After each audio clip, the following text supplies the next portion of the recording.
Hi everyone, this is Vinod here and welcome to my channel.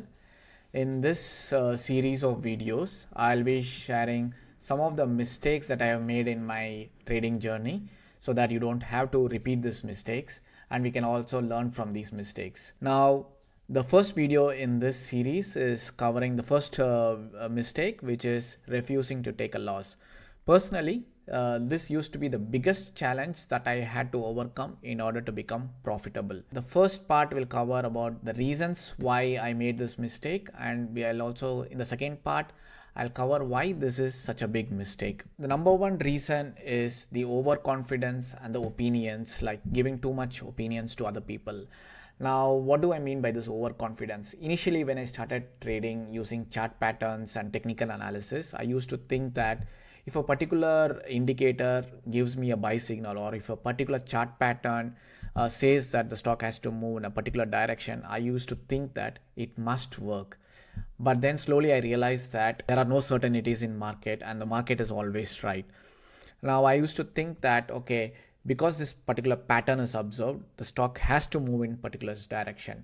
And I used to think and used to believe in that, and then I refused to take a loss. I also used to give too much importance to the opinion of other people. Like if a particular big investor who has a brilliant track record, or if an analyst from a very big bank, or if there is a bigger influencer who makes a particular or shares their opinion, his or her opinion about a particular company, then I used to think that it must work.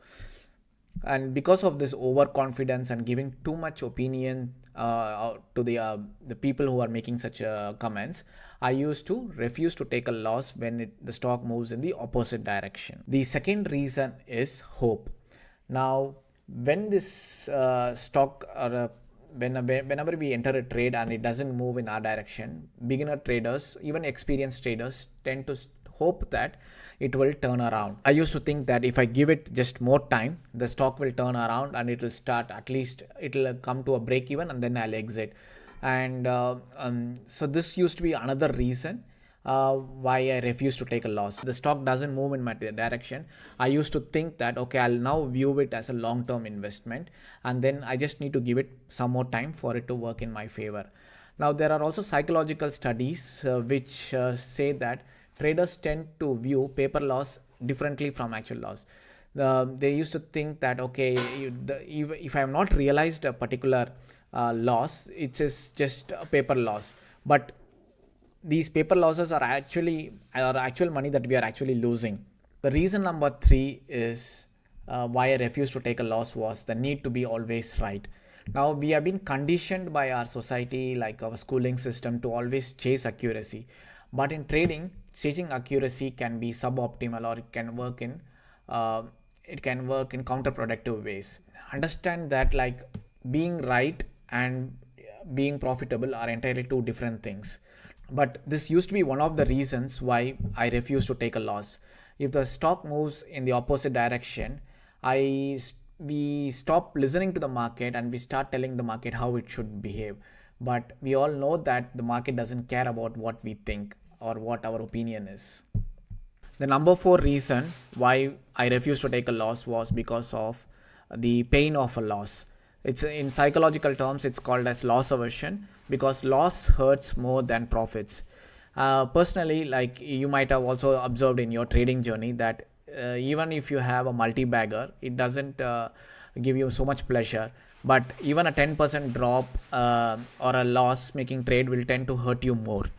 And this is one of the reasons we tend to refuse to take a loss, because the loss hurts us more, and so it results in us behaving in strange ways, like holding on to our losers and maximizing our loss.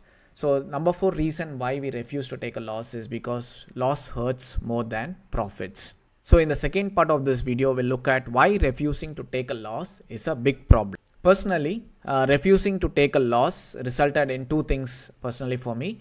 The first one is that it maximized my loss.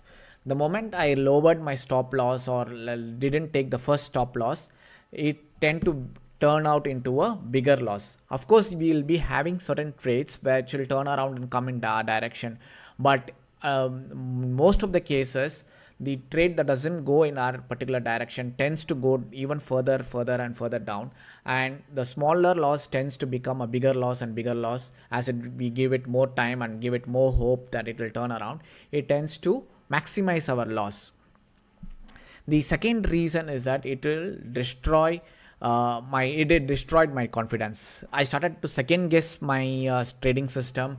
I will be hesitant to take whenever nice setup presents, because whenever you have a streak of losses, you will start second guessing your system, and you will start second guessing your efforts that you have put into your trading system. So refusing to take a loss will actually destroy your trading confidence. So it is always better to take the first loss so that we don't turn it into a bigger loss, and we can also start believing our own system and following our own rules. Hope you learned something from this particular video, and I'll continue to be making more videos about the mistakes that I have made in my trading and investing journey. Do follow and like if you learned something new from this video. Thank you.